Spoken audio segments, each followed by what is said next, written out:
कसं वाटलं डान्स? काही नाही हो, असंच आपलं आमच्या बिल्डिंगच्या खाली आता लग्न होतं. तुम्हाला तर माहिती आहे, चुडा भरून आल्यानंतर मग काय हळदीचं गाणं लागलं की मनस्वी थांबते होय. मग आमच्या घरात डान्स सुरू होतोय.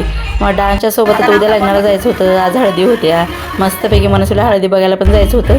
मग थोडं तिच्यासोबत एन्जॉय केला. तिला ती म्हणत होती मी काही येणार नाही आहे लग्नाला, पण माझ्या आवडीचं पनीर मात्र करून जायचं आहे. मग काय रात्री 12 वाजेपर्यंत मनस्वीचं छानपैकी असं पनीर केलं.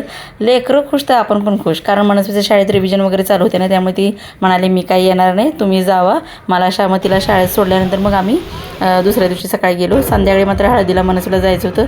छानपैकी त्या हळदीचं सजावट वगैरे केली होती. नवऱ्या मुलीने माझ्या मनस्वीसोबत फोटोसुद्धा काढला आहे बघा. नवरी मुलगी किती सुंदर दिसते. मग काय सकाळी उठल्याबरोबर मनस्वीचं आधी मस्तपैकी पनीर केलं. गरम गरम चपात्या तिला तूप लावून दिलं आणि मग तिला शाळेत सोडलं. मग आम्ही लग्नाला गेलो. कसा वाटला व्हिडिओ आवडला सबस्क्राईब करा.